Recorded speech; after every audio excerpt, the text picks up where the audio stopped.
Hello my awesome students, welcome to the channel class 10 maths का complete NCERT हम इस video में discuss करने वाले हैं, जिसके अंदर हम डिस्कस करेंगे इस कंप्लीट एनसीईआरटी के सारे कॉन्सेप्ट, जितने भी आपके चैप्टर्स हैं, जितने भी कॉन्सेप्ट है चैप्टर वाइज सारे कॉन्सेप्ट्स को इसी एक सिंगल वीडियो में खत्म करेंगे। सारे फॉर्मूलाज डिस्कस करेंगे प्लस सारे इंपॉर्टेंट क्वेश्चंस को डिस्कस करेंगे। सो इस वीडियो को पूरा एंड तक देखिएगा। थोड़ी सी लंबी वीडियो होगी बट आपके लिए बहुत ज्यादा हेल्पफुल होगी। इसके बाद आपके सारे कॉन्सेप्ट्स पूरी एनसीईआरटी के क्लियर हो जाने वाले। तो चलिए जल्दी से वीडियो को स्टार्ट करते हैं अपने चैप्टर नंबर 1 से। चलिए बात करते हैं सबसे पहले अपने चैप्टर नंबर 1 के रियल नंबर्स की। तो देखो, आपको सबको पता है कि रियल नंबर्स जो है वो हमारे दो टाइप्स के होते हैं। अभी तक आप लोगों ने इतना सिलेबस तो पढ़ ही लिया है कि रियल नंबर्स दो तरह के होते हैं, रैशनल और इरैशनल। जितने भी नंबर्स हैं हमारे, अभी तक आपने जितने भी नंबर्स पढ़े हैं वो सारे के सारे नंबर्स कौन से होते हैं? Real numbers. Non real numbers आप क्लास 11th में पढ़ोगे, राइट। जितने भी नंबर्स आपने पढ़े हैं, चाहे आपने prime numbers, composite numbers, root के नंबर्स, डेसिमल के नंबर्स, सारे के सारे नंबर्स हमारे किसके अंडर आते हैं? रियल नंबर्स के अंडर, राइट।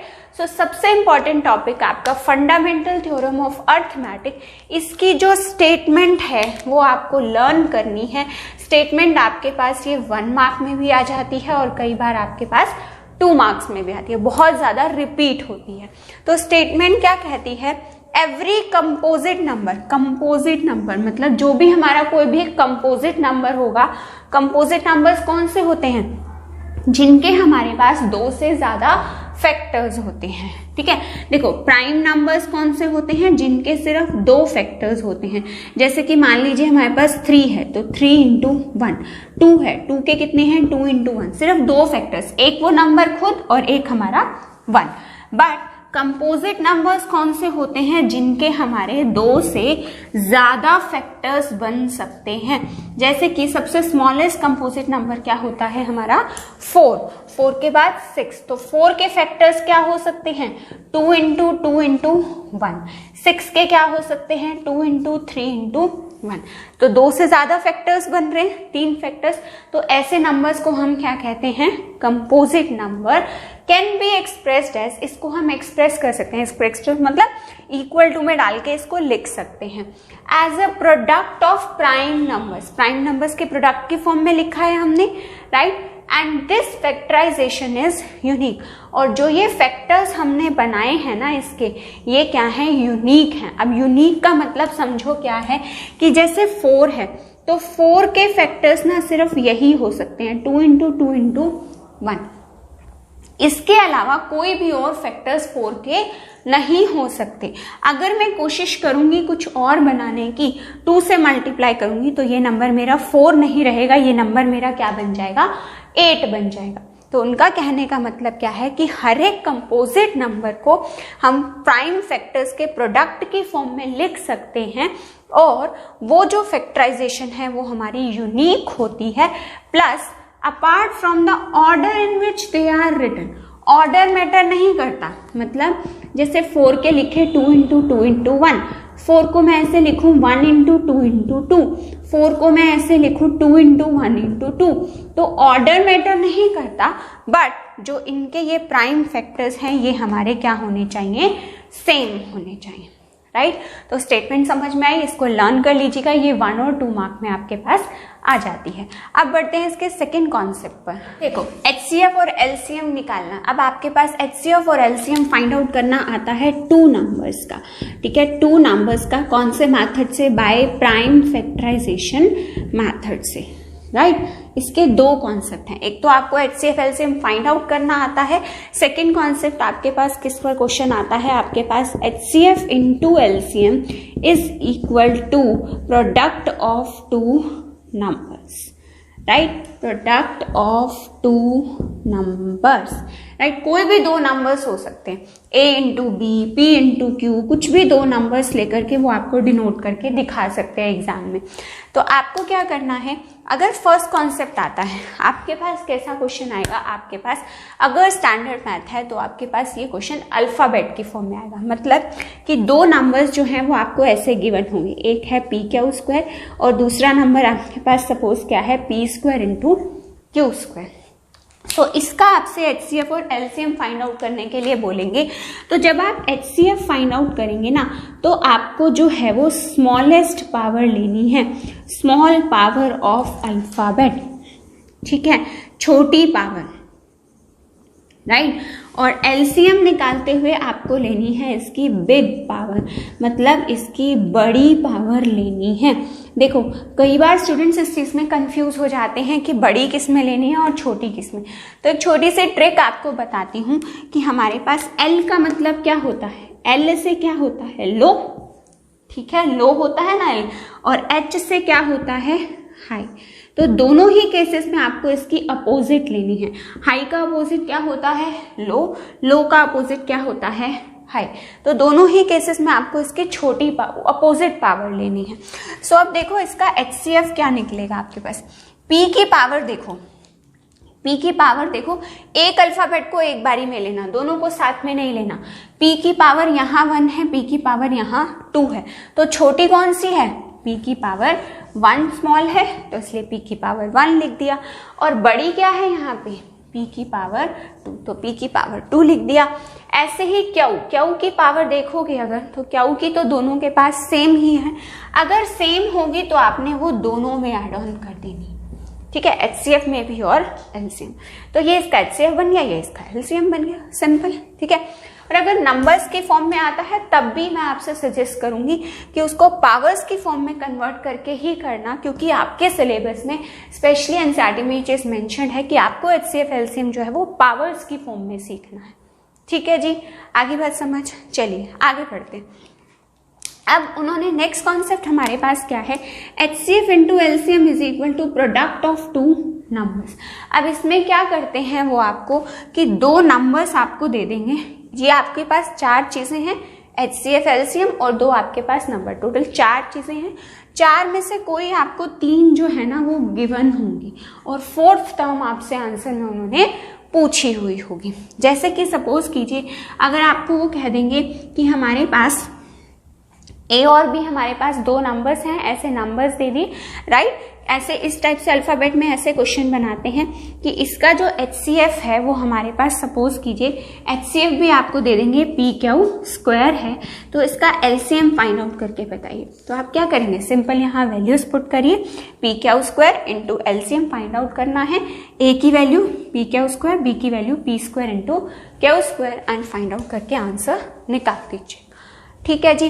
तो ये सारे कॉन्सेप्ट्स अगर आपने इस पर डिटेल में क्वेश्चंस करने हैं तो 1 शॉट वीडियो चैप्टर वाइज हर एक चैप्टर की चैनल पर अवेलेबल है, कंप्लीट फॉर्मूलाज की वीडियो भी अवेलेबल है, वहां से जाकर आप 1 शॉट वीडियो PYQs की अच्छे से समझ सकते हैं, ठीक है।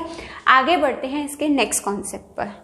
अच्छा, 2 टाइप्स आपको मैंने इसकी बता दी। 3rd टाइप का क्वेश्चन जो आपके पास इससे बनता है वो बनता है कि वो आपको अब वो आपको नंबर्स देंगे ही नहीं, जैसे अभी तो A और B की वैल्यूज गिवन थी ना आपको, अब आपने HCF LCM फाइंड आउट कर दिया, अब आपको स्टेटमेंट लिख करके देंगे that find the HCF and LCM of smallest prime number and smallest 2 digit composite number and smallest 2 digit composite number. तो इसके लिए आपको क्या होना चाहिए, आपको कॉन्सेप्ट पता होना चाहिए कि प्राइम नंबर्स कौन से होते हैं और कंपोजिट नंबर्स कौन से होते हैं, जो मैंने आपको अभी समझाया।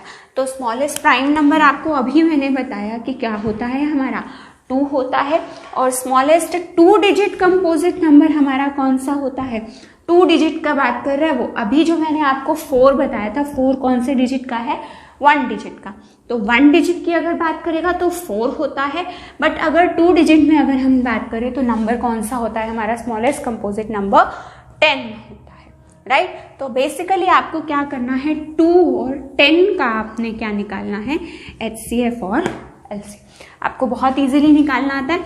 2 को क्या लिख सकते हैं, 2 इंटू 1, और 10 को क्या लिख सकते हैं, 2 इंटू 5। इनकी पावर्स कन्वर्ट करिए, पावर सबकी 1 है, तो HCF कितना आएगा, HCF में आपने छोटी पावर लेनी होती है, तो यहाँ तो दोनों की सेम है, 2 की पावर 1 आ गया, बट 1 यहाँ पर है, यहाँ नहीं है, तो छोटा क्या हुआ, ना होना हुआ ना, तो इसलिए यहाँ पर हम नहीं लेंगे।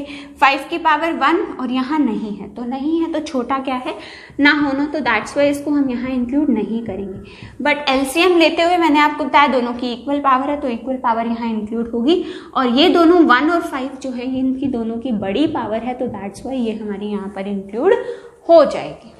ठीक है जी, बात समझ में आई। होप सो कि ये छोटे छोटे क्वेश्चंस नंबर वाले एचसीएफ एलसीएम आपको निकालने बहुत अच्छे से आते हैं, राइट। चलिए आगे बढ़ते। देखो अब नेक्स्ट आपके पास प्रूव दैट के क्वेश्चंस आते हैं। इस चैप्टर से आपको सबको पता है 3 टाइप के टोटल ये क्वेश्चंस आते हैं आपके पास प्रूव दैट में। सबसे फर्स्ट टाइप आपके पास आती है √2, √3, √5, √7 को आपको इरेशनल प्रूव करना होता है।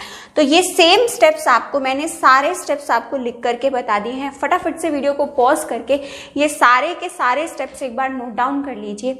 अब देखो ये तो √2 के लिए स्टेप्स हैं, बट अगर आपको √3 प्रूव करना है तो आपको कहाँ कहाँ चेंजेस करने हैं। 2 की जगह यहाँ 3 लिखोगे, यहाँ 2 की जगह 3 लिखोगे, तो यहाँ पर भी कितना आएगा, 3 आएगा, 3, और लेट्स में यहाँ पर a की वैल्यू कितनी लिखोगे आप, 3c।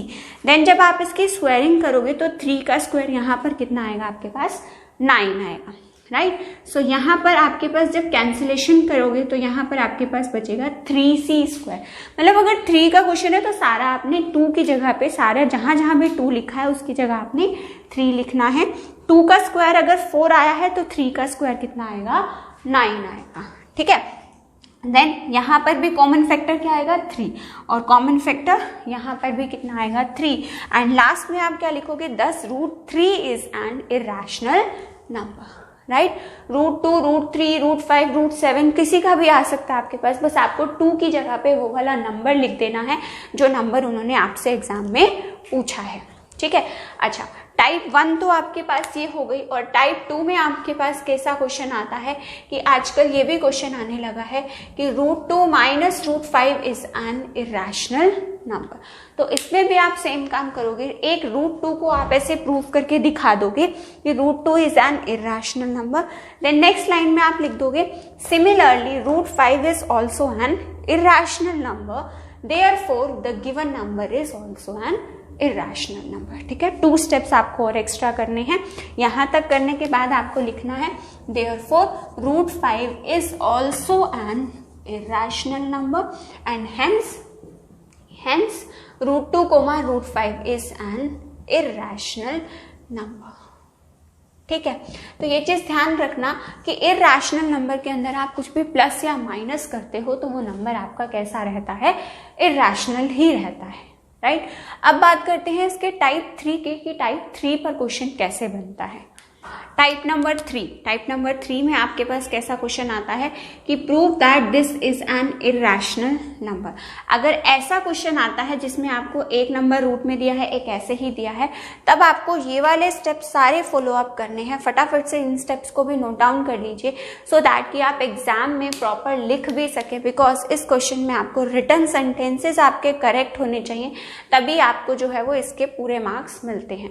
और सेक्शन नंबर बी का आपका इन तीनों टाइप से पहला क्वेश्चन आपको यही मिलने वाला है, ये चीज गारंटी है, राइट। तो फटाफट से इन सारे स्टेप्स को अच्छे से नोट डाउन कर लीजिए ध्यान से देख करके, सो दैट कि आप एग्जाम में लिखते हुए कभी भी कहीं पर भी कोई मिस्टेक ना करें, राइट। चलिए आगे बढ़ते हैं, इसका लास्ट टॉपिक डिस्कस करते हैं इस चैप्टर का कि इस चैप्टर से और कैसा क्वेश्चन आता है। ओके जी, सो 1 मार्क का एक और एमसीक्यू आता है जो कि आपके कॉन्सेप्ट पर डिसाइड होता है कि आपको रैशनल और इनरैशनल का कितना कॉन्सेप्ट पता है।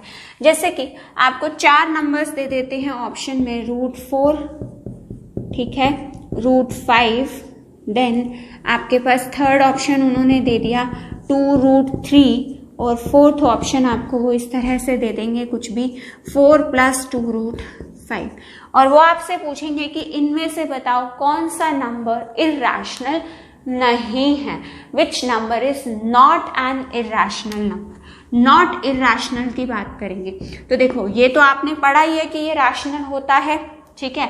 √3 भी आपका रैशनल होता है, और √5 ऐसे भी आपने क्वेश्चंस किए, ये आपके कैसे होते हैं, इर्रेशनल नंबर्स। तो ये तीनों तो आपके कैसे हैं, इर्रेशनल नंबर्स हैं, अभी आपने टाइप पढ़ी। बट जो √4 है, √4 का स्क्वायर रूट कितना होता है, 2, और तो ये कैसा नंबर होता है, हमारा रैशनल नंबर। इस टाइप का एक क्वेश्चन आपके पास इस बार सीबीएसई के सैम्पल पेपर में भी था, तो ध्यान रखिएगा इस कॉन्सेप्ट पर आपके पास क्वेश्चन आ सकता है। अगर किसी भी नंबर का, अगर कोई भी हमारा परफेक्ट स्क्वायर रूट वाला नंबर होता है, जैसे 4 है, 4 का स्क्वायर रूट कितना होता है, 2, परफेक्ट स्क्वायर रूट है ना ये, तो ऐसे नंबर्स क्या होते हैं, हमारे रैशनल नंबर्स होते हैं। या फिर डिवाइड वाले जो नंबर्स होते हैं, p/q, दैट मीन्स 2/3, 4/6, ऐसे जो नंबर्स लिखे होते हैं वो भी कैसे होते हैं, रैशनल नंबर्स होते हैं। और जो नॉन परफेक्ट स्क्वायर रूट्स होते हैं वो हमारे क्या होते हैं, इर्रेशनल नंबर। जैसे कि √5 है, √2 है, √3 है, ये सब हमारे कैसे होते हैं, इर्रेशनल नंबर्स होते हैं। आई बात समझ में।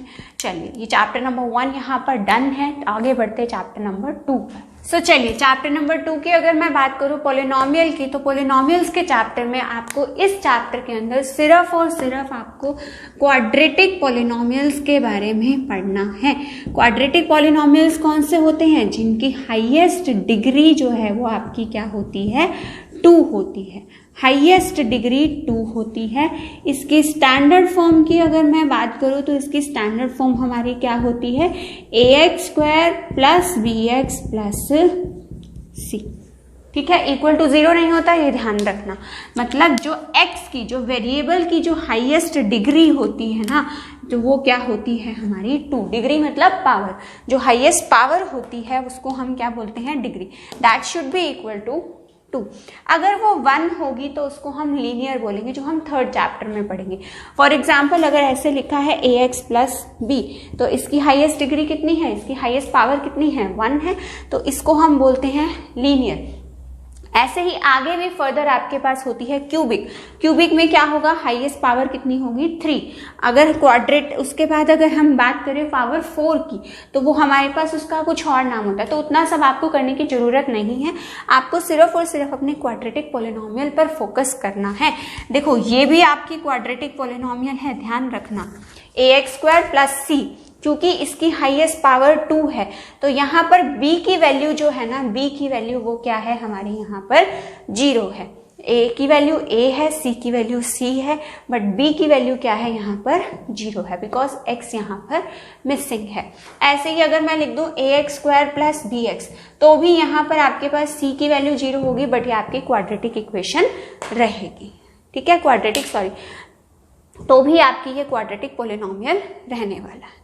ठीक है जी, चलिए आगे बढ़ते हैं। अब देखते हैं कि इस पर क्वेश्चंस कैसे आते हैं और कैसे आपको सॉल्व करने हैं। बढ़ते हैं how to find roots of a quadratic polynomial. अब क्वाड्रेटिक पॉलिनोमियल के रूट्स कैसे फाइंड आउट करने हैं, आपके पास एक ही मेथड है रूट्स फाइंड आउट करने का, that is my factorization method, जिसको आप स्प्लिटिंग द मिडल टर्म भी बोलते हैं। राइट, मिडल टर्म के आप 2 पार्ट्स बनाते हैं, उसके अकॉर्डिंग आप कॉमन लेते हैं, देन उसके बाद दोबारा से कॉमन लेते हैं, तो उस मेथड का नाम क्या होता है हमारा फैक्टराइजेशन मेथड। अगर इस मेथड में कोई भी कंफ्यूजन है तो चैनल पर जाकर के एक अलग से वीडियो बनी हुई है, उसका लिंक डिस्क्रिप्शन बॉक्स में डाल दूंगी, वहां से जाकर के आप उस वीडियो को देख सकते हैं। बहुत अच्छे से एक ट्रिक के साथ मैंने एक्सप्लेन किया है कि बच्चों को क्या होती है कंफ्यूजन, जैसे कि मिडल टर्म को स्प्लिट करते हुए उन्हें कंफ्यूजन हो जाती है कि यहां पर अब हमारे पास क्या आएगा। ठीक है, इसको क्या कैसे स्प्लिट करें, कौन से साइन से अप्लाई करें, सब कुछ मैंने उसमें ट्रिक के साथ एक्सप्लेन किया है। तो अगर आप वो ट्रिक सीख लेंगे तो आपको कभी भी कंफ्यूजन नहीं होगी।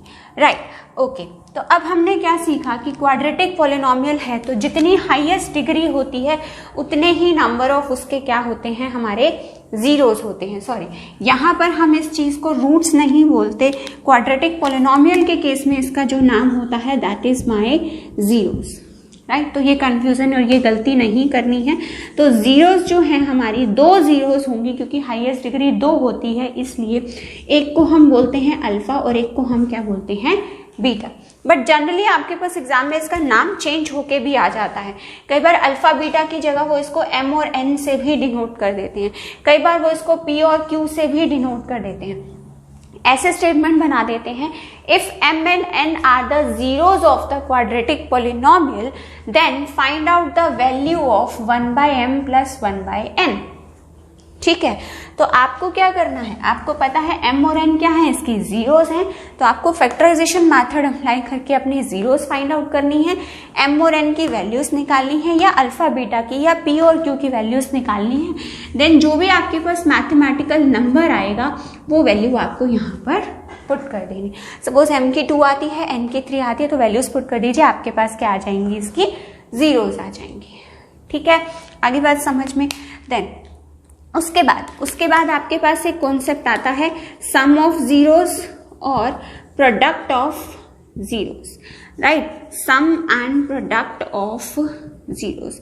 तो इसके आपको 2 फॉर्मूलेज याद रखने हैं, दोनों को इकट्ठा ही याद रखिएगा कि अल्फा प्लस बीटा और प्रोडक्ट क्या होता है, alpha into beta. Sum of zeros निकालने का ही दूसरा फॉर्मूला क्या है, -b/a, और प्रोडक्ट ऑफ जीरोस निकालने का दूसरा फॉर्मूला क्या है मेरा, c/a। ठीक है, तो आपको बेसिकली यहाँ पर क्या करना है कि आपको इस तरह से ये 2 फॉर्मूलेज गिवन है, ये दोनों आपको लर्न करने, बिकॉज इस पर एक क्वेश्चन बनता है ऐसा कि find the zeros of the quadratic polynomial, quadratic polynomial की जीरोस फाइंड आउट करनी है and then verify the relationship between zeros and their coefficient. ठीक है, तो आपको ये दोनों ही फॉर्मूलेज अप्लाई करने हैं, जो जो जीरोज आएंगे उन दोनों को सिंपली प्लस कर दीजिएगा, एक बार दोनों को सिंपली मल्टीप्लाई कर दीजिएगा। देन a, b और c की वैल्यूज आप अपने क्वाड्रेटिक पोलिनोमियल से जो भी आपको गिवन होगा वहां से फाइंड आउट कर सकते हैं। a क्या होगा आपका 3, b क्या होगा 4 और c क्या होगा 2। अच्छा, यहाँ पर जो जनरली स्टूडेंट मिस्टेक करते हैं वो क्या करते हैं, अगर आपको ऐसे दिया हुआ हो क्वाड्रेटिक पोलिनोमियल, तो a की वैल्यू 3, b की वैल्यू क्या ले लेते हैं, वो 4 ले लेते हैं। नहीं भाई, b आपका क्या है, -4 है, तो -4 लेना है। अगर क्वाड्रेटिक पोलिनोमियल इस तरह से गिवन है तो a की वैल्यू 3 है, b की वैल्यू 0 है, c की वैल्यू -2 है।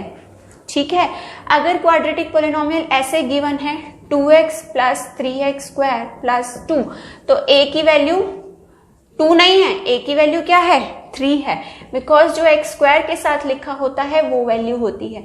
b की वैल्यू 2 है और c की वैल्यू भी कितनी है, 2 है। ठीक है, तो ये छोटी छोटी मिस्टेक्स अपनी ध्यान रखनी है जो जनरली हर स्टूडेंट करता है। तो मैंने आपको सारा कुछ एक्सप्लेन कर दिया। वेरीफाई करना आएगा फैक्टराइजेशन मेथड से, और आपको जीरोस फाइंड आउट करनी आएंगी, या फिर आपको इसका वेरिफिकेशन आएगा। ठीक है, टाइप 1 हो गई। आगे बढ़ते हैं, टाइप 2 कैसी आती है। देन अब आपके पास क्या है, अब आपके पास उल्टा क्वेश्चन है, मतलब आपको अब क्वाड्रेटिक पोलिनोमियल गिवन नहीं होगा, क्वाड्रेटिक पोलिनोमियल आपको फाइंड आउट करना है।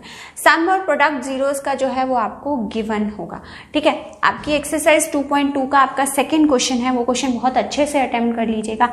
तो आपके पास क्या करना होता है, आपको एक क्वेश्चन आपके पास ऐसे है 1/4, 0, मतलब ये आपको सम दिया हुआ है जीरोस का, ये आपको प्रोडक्ट दिया हुआ है जीरोस का।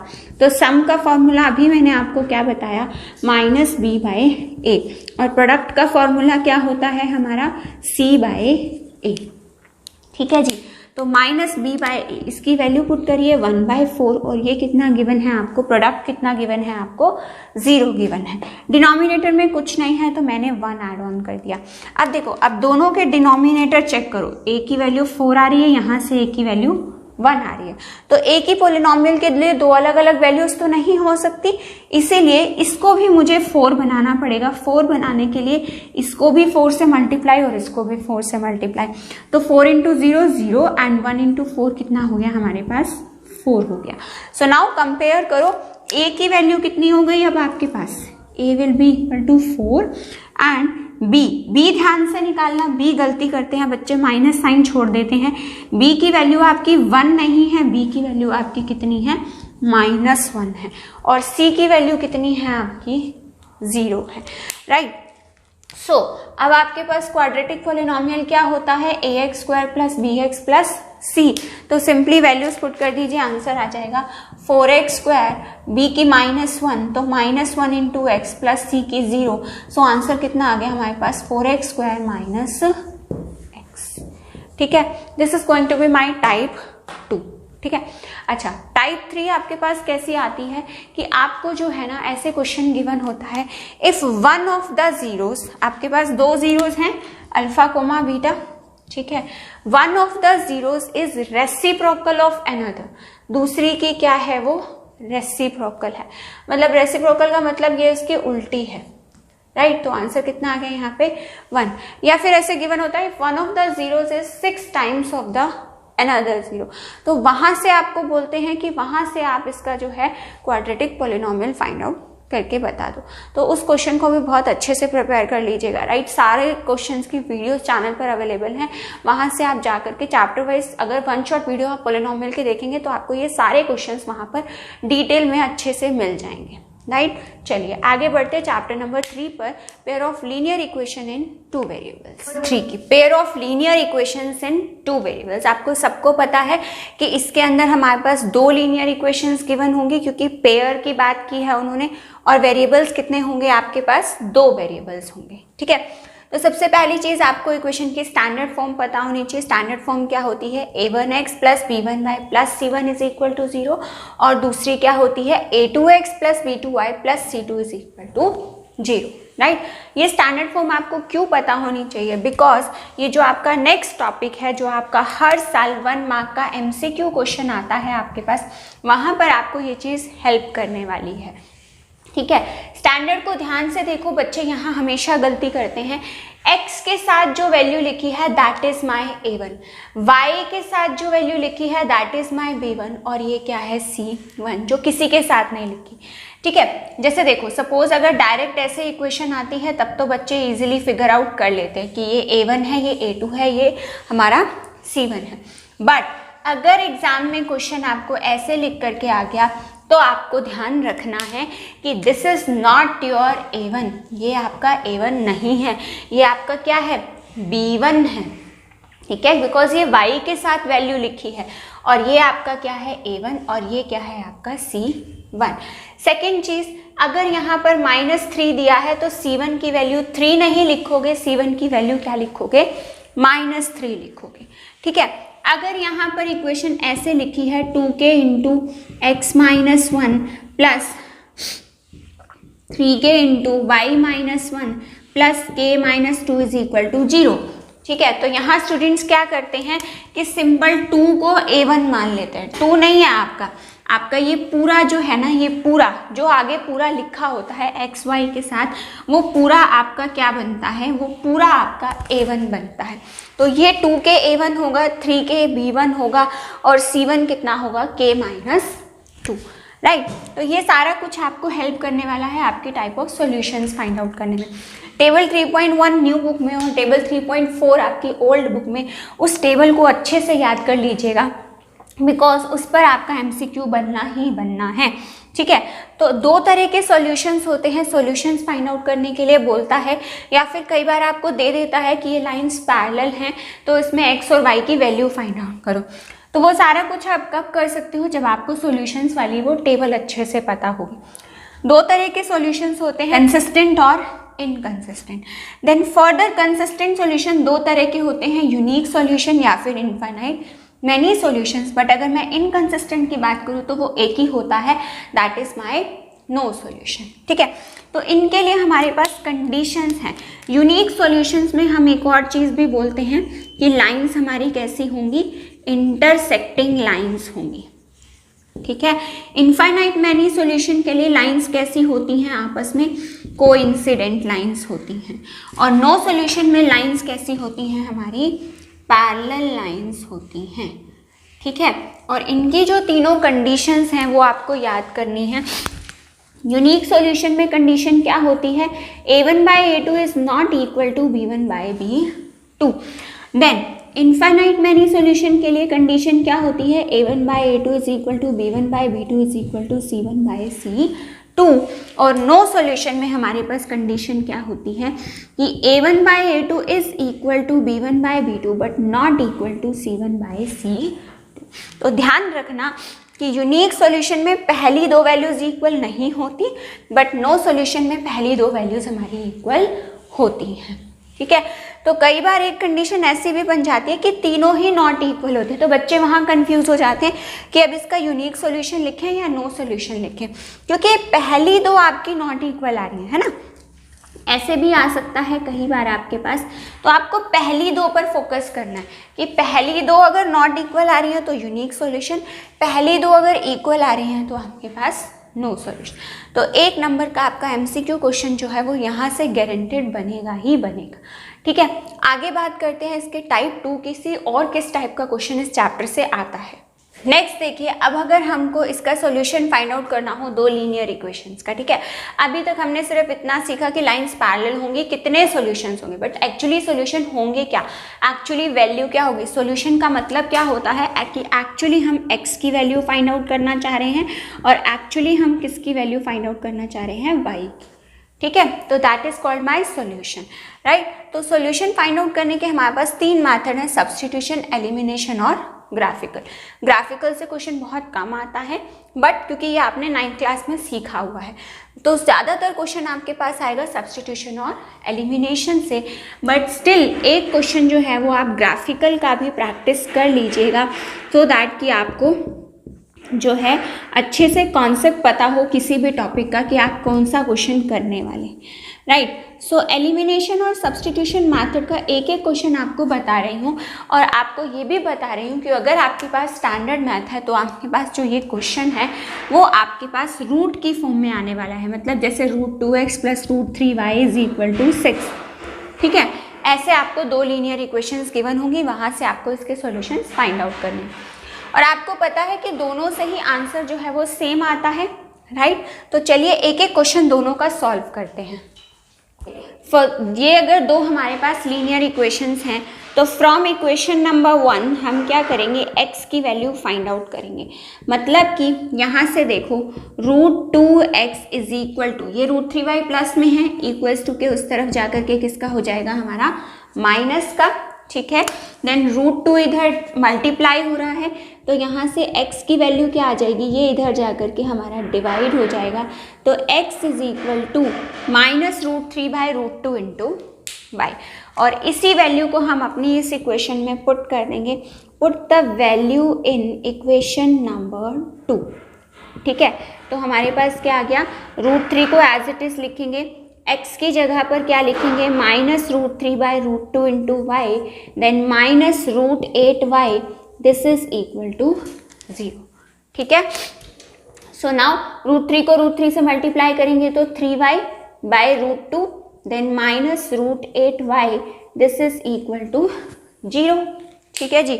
सो अब उसके बाद यहाँ से क्या आ जाएगा, यहाँ से इसका एलसीएम सॉल्व करेंगे, √2 इसका LCM, then -3y, then -16y = 0। ठीक है जी। सो √2 इधर जा कर के मल्टीप्लाई होगा तो ये 0 बन जाएगा।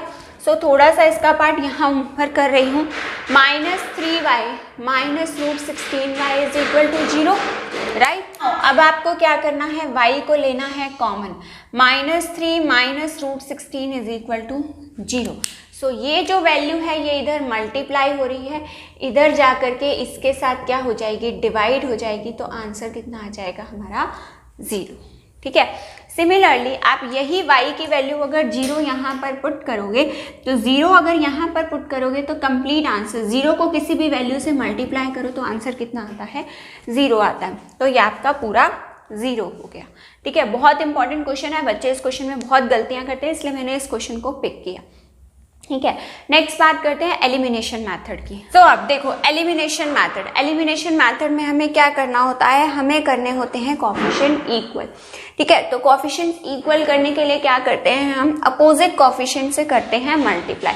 मतलब फर्स्ट इक्वेशन का x का कोएफिशिएंट कितना है, √2, तो इसको मैं करूंगी सेकंड इक्वेशन से मल्टीप्लाई। मतलब मेरी पूरी सेकंड इक्वेशन किससे मल्टीप्लाई होने वाली है, √2 से, और फर्स्ट इक्वेशन मेरी किससे मल्टीप्लाई होगी, पूरी √3 से। तो पूरी को मल्टीप्लाई करना है, लेफ्ट हैंड साइड भी और राइट हैंड साइड भी। ये मिस्टेक नहीं करनी कि सिर्फ लेफ्ट हैंड साइड को मल्टीप्लाई कर दो, राइट हैंड साइड को नहीं करो।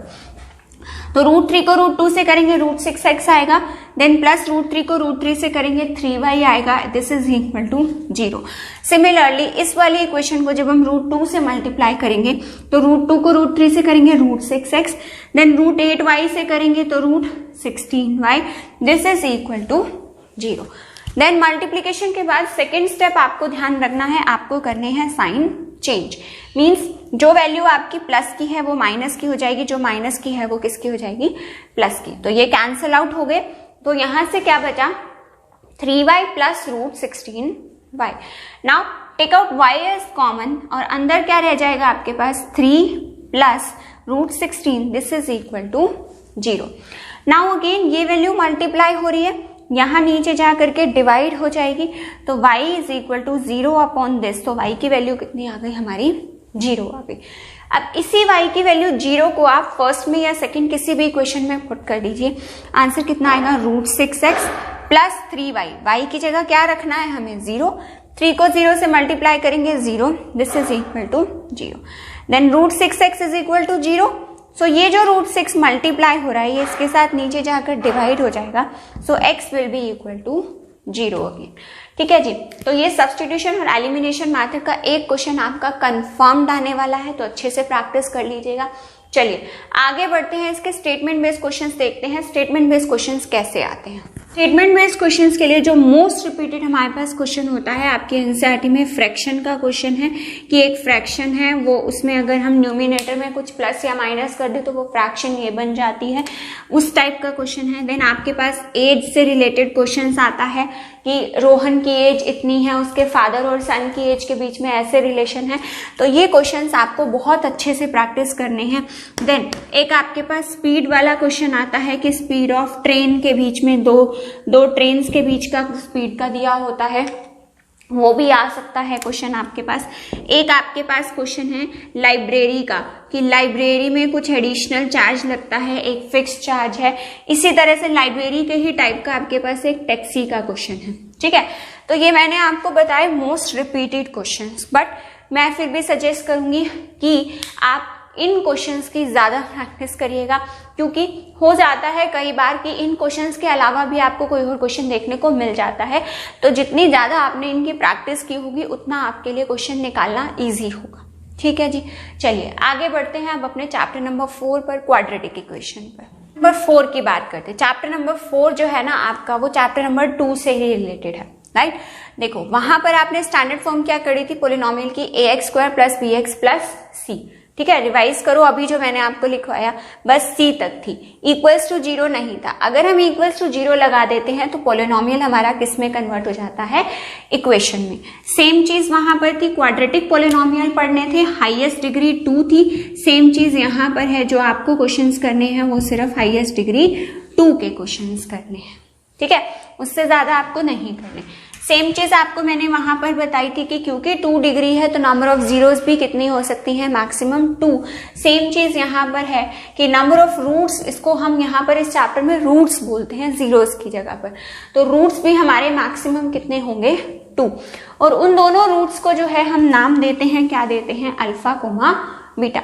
बेसिकली जैसे जीरोस थी, जीरोस क्या थी, एक्स की वैल्यूज थी, वैसे ही जो रूट्स है ना, रूट्स भी बेसिकली क्या होती है हमारी इस क्वाड्रेटिक इक्वेशन की एक्स की वैल्यू।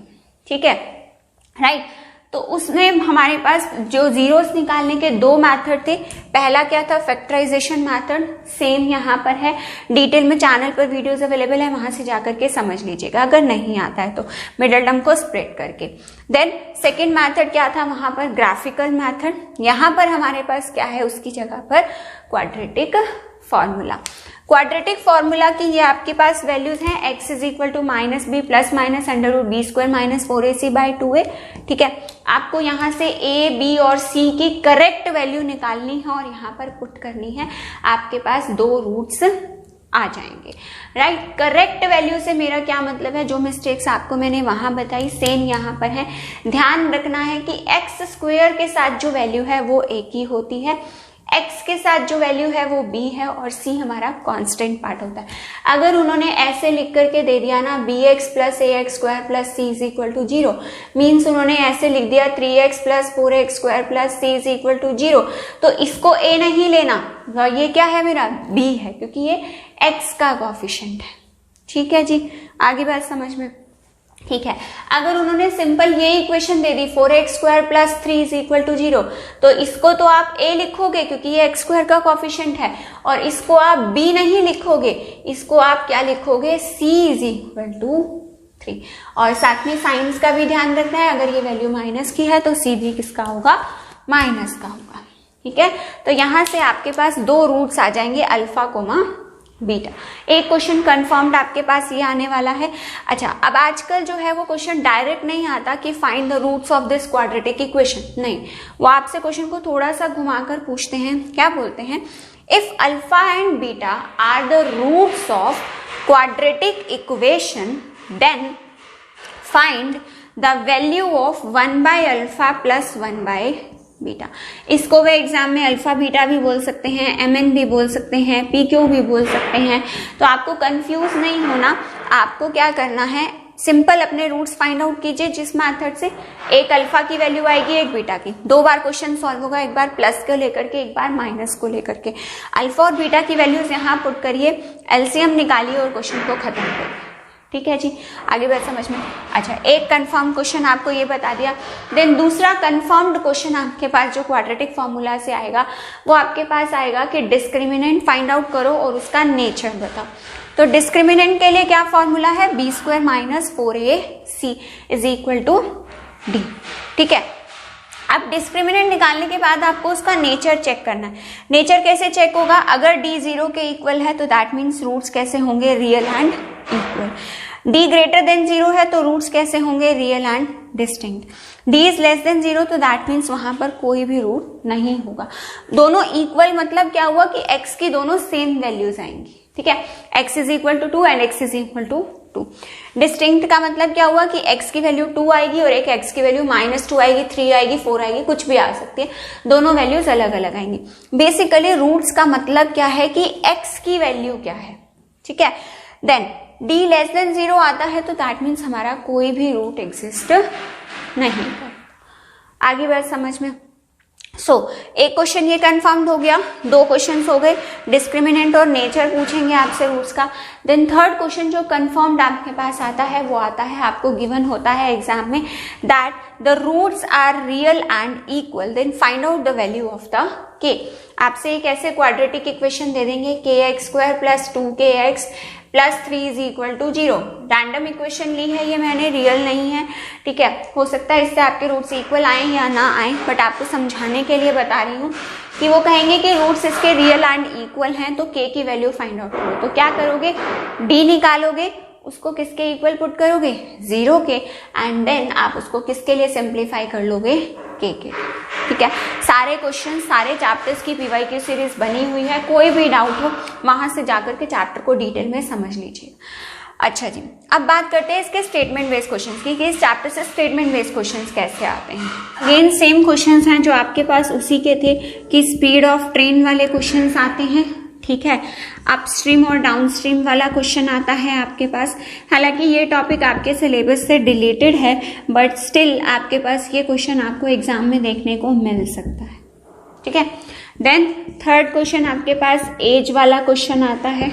वही अगेन सेम एज का दो लोगों का कंपैरिजन दिया हुआ होगा। ठीक है, देन आपके पास एक क्वेश्चन आता है, टू कॉन्जिक्यूटिव नंबर्स का जो स्क्वायर का सम है that is equal to this much, और उनका जो प्रोडक्ट है that is equal to this much, तो find out the two numbers. ठीक है, तो ये चार क्वेश्चंस मोस्ट रिपीटेड क्वेश्चंस हैं आपके पास जो हर साल आते हैं एग्जाम में, तो इनको अच्छे से प्रैक्टिस कर लीजिएगा।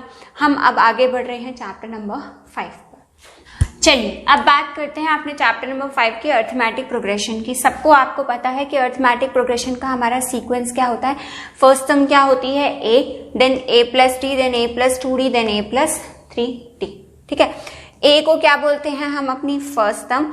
देन आती है बात कॉमन डिफरेंस की। तो कॉमन डिफरेंस का फॉर्मूला क्या होता है कि किसी भी टर्म को ले लिया मैंने, उसमें से अगर मैंने उसकी प्रीसीडिंग टर्म को, उसकी पहले वाली टर्म को माइनस कर दिया, जैसे मैंने कोई भी nth टर्म ली, ठीक है, n का मतलब मान लो मैंने थर्ड टर्म ली, तो थर्ड में से मैंने उसकी 3 - 1, दैट मीन्स थर्ड में से अगर मैंने उसकी सेकेंड टर्म को माइनस कर दिया तो मुझे क्या मिल जाता है उसका d, और d को क्या बोलते हैं हम अपना कॉमन डिफरेंस।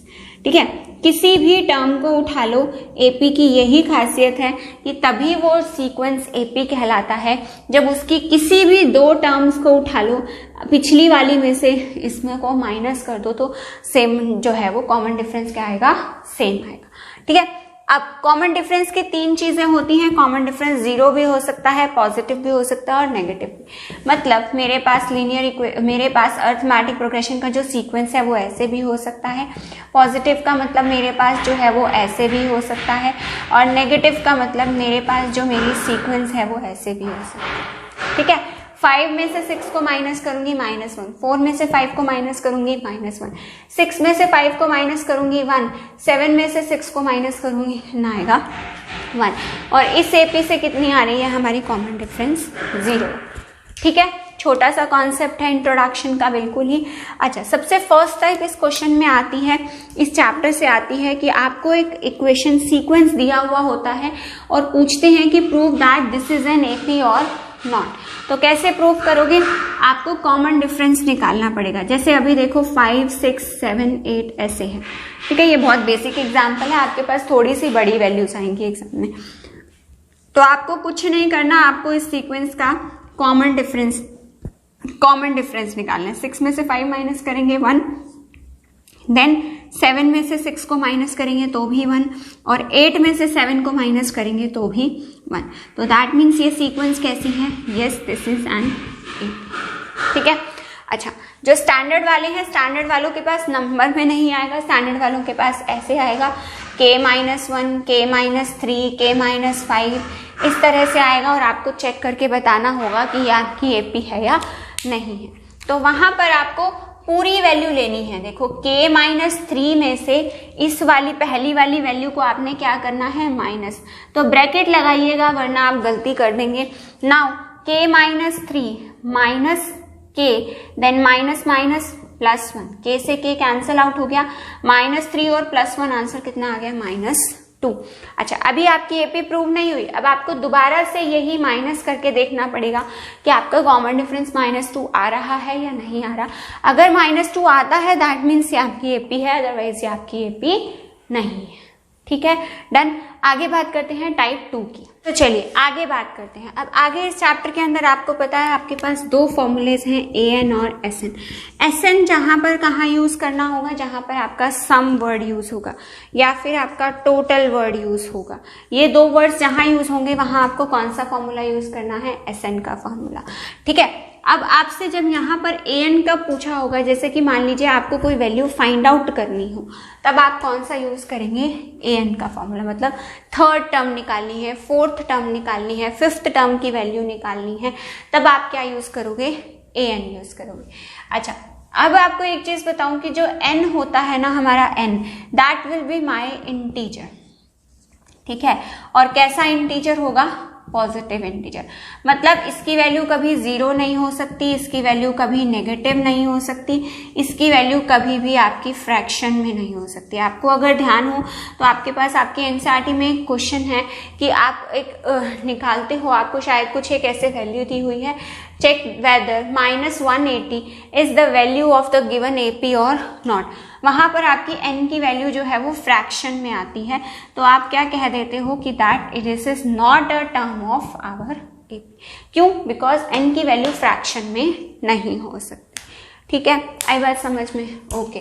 अब उसके बाद जो बच्चों को सबसे बड़ी कंफ्यूजन होती है और सबसे मोस्ट रिपीटेड क्वेश्चन जो आपके पास आता है वो आता है कि आपको दे देते हैं कि 15th टर्म जो है ना वो आपकी 50 है, और मान लीजिए आपकी 18th टर्म जो है वो आपकी 67 है, then find out the 31st term of this AP. तो जब स्टेटमेंट लिखी होती है ना तो बच्चे यही पता नहीं लगा पाते कि इसमें n क्या है, an क्या है और कैसे इसको सॉल्व करें। तो देखो एक ट्रिक बताती हूँ। जिस भी वैल्यू के साथ TH, RD या ST लिखा हो वो आपकी, या फिर ND लिखा हो वो आपकी हमेशा किसकी वैल्यू होगी, N की। मतलब 15 के साथ TH लिखा है तो 15 आपकी किसकी वैल्यू है, N की। और जो सिंपल मैथ्स का नंबर लिखा हो जिसके साथ इनमें से कुछ भी ना लिखा हो वो किसकी वैल्यू होती है, AN की। सेम प्रोसेस यहाँ पर N की वैल्यू कितनी है, 18, और यहाँ AN की वैल्यू कितनी है, 67। तो AN का फॉर्मूला लगाएंगे 2 बार, लाइन लगा के सेंटर में 2 बार AN का फॉर्मूला लगाएंगे। आपको ना A पता है ना D पता है, सिर्फ आपको N पता है और AN पता है, राइट। तो आपके पास 2 लीनियर पेयर ऑफ इक्वेशंस बन जाएंगे। उन दोनों लीनियर पेयर ऑफ इक्वेशंस को सब्स्टिट्यूशन या एलिमिनेशन मेथड से सॉल्व कीजिएगा और वहां से आपके पास A और D की वैल्यू आ जाएगी। अब A और D की वैल्यू आ गई, पूछा क्या है उन्होंने, 31st टर्म। तो 31st टर्म के लिए ये आपकी किसकी वैल्यू है, N की वैल्यू है। N is equal to N की भी आ गई और A और D की भी आप फाइंड आउट कर चुके हो। तो आपको क्या निकालना है, यहाँ से सिंपली AN निकालना, ठीक है जी, राइट। आई बात समझ में। अच्छा, देन उसके बाद जो आपके पास इन दोनों फॉर्मूलाज को यूज करके आपका एक केस बेस्ड क्वेश्चन बनता है, ठीक है। तो जनरली ध्यान रखिएगा कि केस बेस्ड क्वेश्चन जो है ना वो आपसे क्या करेंगे, फर्स्ट पार्ट में तो आपसे उसकी फर्स्ट टर्म पूछेंगे। ऐसे ही कुछ भी दे देंगे कि एक टीवी है, टीवी की प्रोडक्शन 15th ईयर में इतनी है, 18th ईयर में इतनी है, तो find out the value of my first term. तो सेम प्रोसेस से क्वेश्चन करना है, 2 लाइन्स लगानी, एक लाइन लगानी है बीच में, 2 बार AN के क्वेश्चन को सॉल्व करना है, वहां से आपने A और D की वैल्यू फाइंड आउट करनी है। तो A क्या हो जाएगी आपकी फर्स्ट ईयर की प्रोडक्शन। तो फर्स्ट पार्ट आपका ये होगा। सेकेंड पार्ट में वो आपसे पूछते हैं कि find out the production in 19th year, ठीक है। तो सेकेंड पार्ट को कैसे करोगे, ये N की वैल्यू हो गई, A और D की वैल्यूज आप लीनियर इक्वेशन से फाइंड आउट कर चुके हो, तो AN की वैल्यू निकाल के बता देना। देन थर्ड पार्ट में आपसे पूछते हैं find the total production in 35 years. Find the total production in 35 years. तो जो ये 35 है ये आपकी किसकी वैल्यू हो जाएगी, N की वैल्यू। A और D आप फाइंड आउट कर चुके हो, पुट करना यहाँ पर टोटल की बात उन्होंने की है, सो दैट्स वाई आप किसका फॉर्मूला लगाओगे, अपना सम का फॉर्मूला लगाओगे और आंसर फाइंड आउट कर दोगे, ठीक है। आगे बात समझ में। चलिए, आपके पास इस चैप्टर से आता है कि आपको जो है वो लास्ट टर्म से आपको जो है वो कहता है find the third term from the last of the AP। Third term from the last of the AP। जो हम ये फॉर्मूला पढ़ रहे हैं, ये फॉर्मूला हमारा किसका होता है, स्टार्टिंग से अगर हमें कोई भी टर्म निकालनी हो, ठीक है। लेकिन अगर हमें कोई भी टर्म लास्ट से निकालनी हो तो हमारा फॉर्मूला थोड़ा सा चेंज हो जाता है। यहाँ पर आपको जैसे थर्ड टर्म निकालनी है तो आपका फॉर्मूला क्या बनेगा, A3 is equal to AN। AN मतलब जो लास्ट टर्म होगी आपकी, ठीक है। तो इसको AN लिखने की बजाय हम यहाँ पर L से डिनोट कर देते हैं।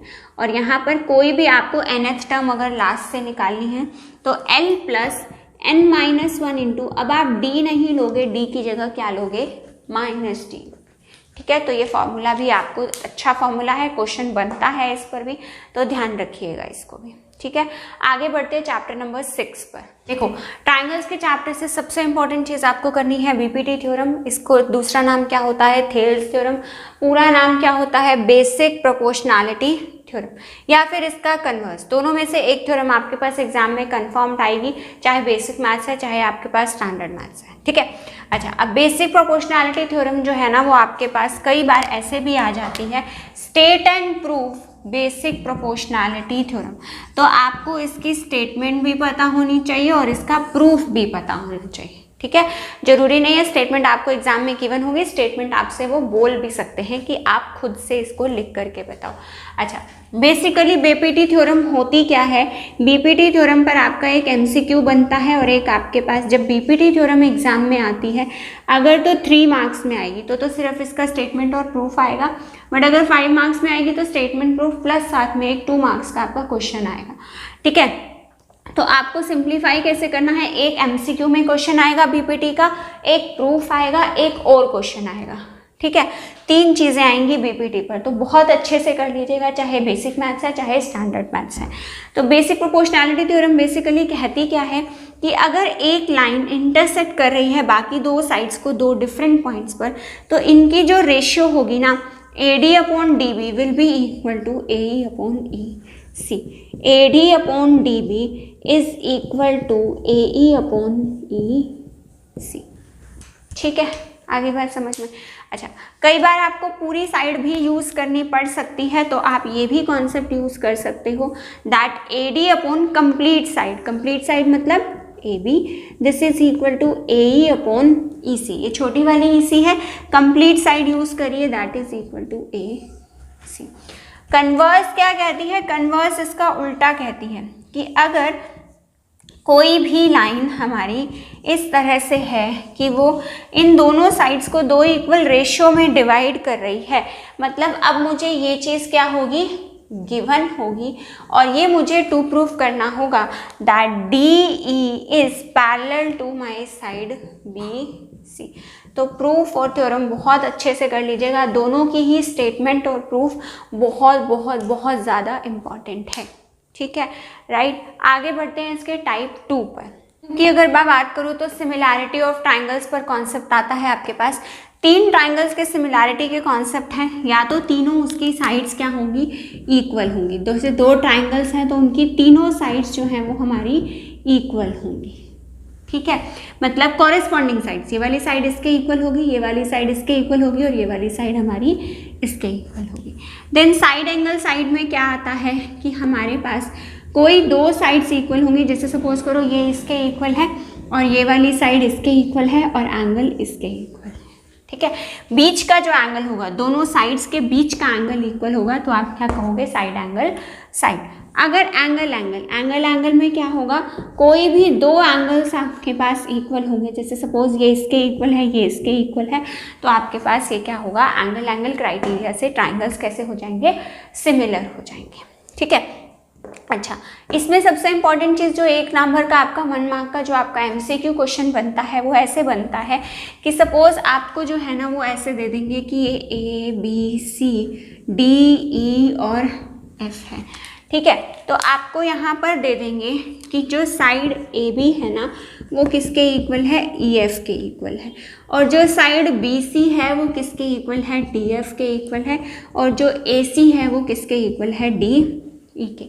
और 4 ऑप्शंस दे देंगे, पूछेंगे आपसे कि ट्राइंगल ABC जो है वो DEF के सिमिलर है, या फिर आपका ट्राइंगल ABC जो है वो आपका किसके इक्वल है, EF और D के सिमिलर है, या फिर ऐसे करके आपसे 4 ऑप्शंस दे देंगे। तो आपको नेमिंग करनी अच्छे से आनी चाहिए। देखो, आपने सिंपली देखा कि इसकी साइड्स इक्वल है, तो इसका मतलब ये नहीं है कि AB से ट्राइंगल DEF के सिमिलर हो गया, नहीं, गलत है। साइड्स, कॉरेस्पॉन्डिंग साइड्स देखनी है आपने, जैसे AB और EF, तो AB और EF, पहले 2 नंबर पर AB लिखा है तो इधर भी पहले 2 नंबर पर क्या होना चाहिए, EF होना चाहिए। देन BC और DF, BC और DF, ये दोनों सेकंड और थर्ड पर हैं, ये दोनों भी सेकंड और थर्ड पर हैं। देन AC कहाँ पर है, फर्स्ट और थर्ड पर, तो इधर वाले ट्राइंगल के नाम में भी D और E कहाँ पर होना चाहिए, फर्स्ट और थर्ड पोजीशन से। तो नेमिंग इसकी आपको करेक्टली करनी। ठीक है, आगे बात समझ में।